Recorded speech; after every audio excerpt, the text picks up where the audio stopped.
आज के case studies के इस लेक्चर में बात होगी उस जजमेंट की जिसको देखने के बाद ये स्पष्ट हो जाता है कि अगर आप किसी भी व्यक्ति के विरुद्ध उसके बारे में बुराई करते हो, उसके बारे में लोगों को बताते हो, उसके बारे में भ्रम फैलाते हो, झूठ बोलते हो, क्योंकि आप जो कह रहे हैं उसे आप साबित नहीं कर सकते, इसलिए आप जो कह रहे हैं उसे झूठ माना जाता है। ऐसा ही एक मामला देखने को मिलता है जहां पर एक पत्नी अपने पति की बुराई दूसरों से करती थी, अपनी सास की बुराई दूसरों से करती थी, जैसे परिवार वालों से, दोस्तों से, समाज के लोगों से, अन्य लोगों से। आमतौर पर ऐसा देखा जाता है कि पत्नी अपने पति की, उसके परिवार वालों की, सास की बुराई कहीं पर भी कर देती है। लेकिन यहां पर इस पत्नी को अपनी सास और अपने पति की बुराई करना भारी पड़ गया, उनके बारे में झूठ बोलना भारी पड़ गया, उनके बारे में झूठी अफवाह फैलाना भारी पड़ गया। और यहां पर पति ने ठोक दिया पत्नी के ऊपर ऐसा केस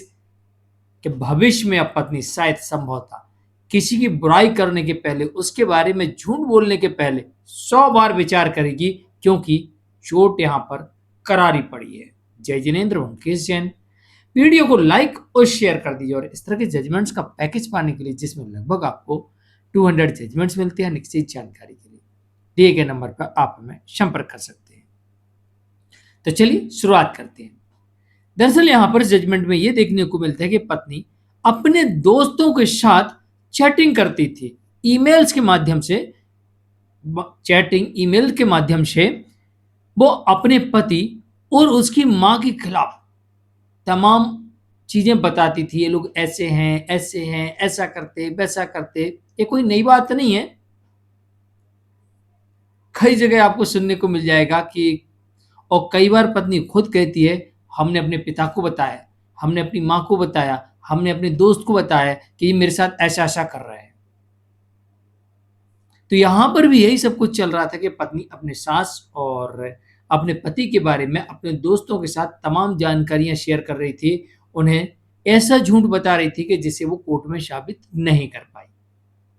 भाई आप कुछ ही बोलो, मेरी सास ऐसी है, ऐसा करती है, किसी से अफेयर है, किसी के साथ घूम रही फिर रही, खाना नहीं बनाती, भूखा रखती, ये करती वो करती, कुछ भी आरोप लगाइए, लेकिन आप आरोप किसमें लगा रहा है? लिखित में, चैटिंग के माध्यम से, ईमेल के माध्यम से। यानी कि आप एक एविडेंस छोड़ रहे थे, यहाँ पर साबित करने के लिए एविडेंस काफी था। दूसरी बात, अब आपने आरोप लगाए तो किस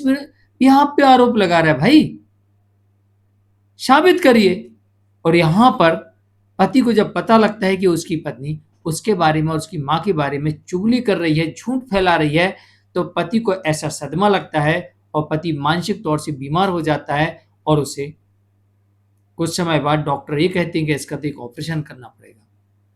और उसकी सर्जरी होती है और उसमें उसको 6 लाख रुपए का खर्च आ जाता है। ठीक होने के बाद अब पति पत्नी के विरुद्ध ईमेल्स की डिटेल लेके,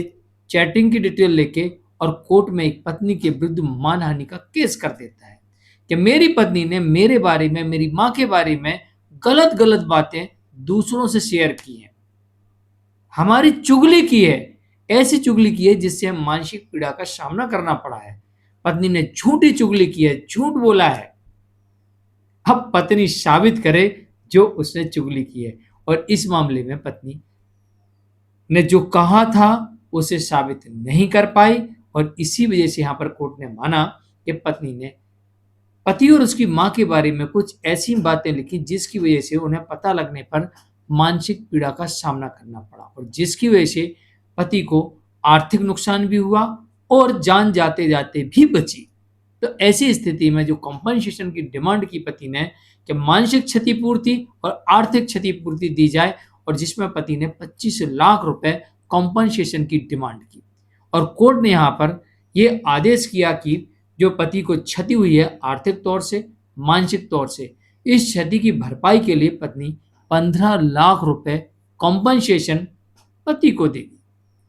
और अगर ये राशि देने में आनाकानी करती है तो उसे इसके साथ में ब्याज भी वहन करना पड़ेगा, इन्हें ब्याज भी देना पड़ेगा। जितने में साल नहीं देगी उतने साल का, उतने महीने का ब्याज भी भरेगी। तो ध्यान रखें, अगर आप किसी की चुगली करते हैं, किसी के बारे में कुछ कहते हैं, तो आपके पास में साबित करने के लिए सबूत होना चाहिए। और बहुत सारे केसेस में देखने को मिलता है कि पत्नी के परिवार के लोग, दोस्त, रिश्तेदार कोर्ट में गवाही देने आते हैं और वो कहते हैं कि मुझे इसने बताया था। तो यहां पर यह भी सिद्ध होता है कि अगर पति को आर्थिक और मानसिक नुकसान पहुंचता है तो पत्नी के ऊपर इस आधार पर भी मानहानि का केस हो सकता है कि मुझे मानसिक और क्षति पहुंचाई मेरे बारे में झूठी चुगली करके। तो सावधान रहिए, सतर्क रहिए। लिखित में अगर आप कुछ भी करते हैं, कोर्ट में अगर कोई गवाही देता है कि हाँ इन्होंने ऐसा बताया और वो चुगली आपकी झूठी पाई गई, तो आप भी मानहानि के केस के शिकार बन सकते हैं और यहाँ पर कोर्ट आपको कंपनसेशन देने के लिए या आपको सजा सुना सकती है। हम केस जैन आज के लिए इतना ही। नमस्कार।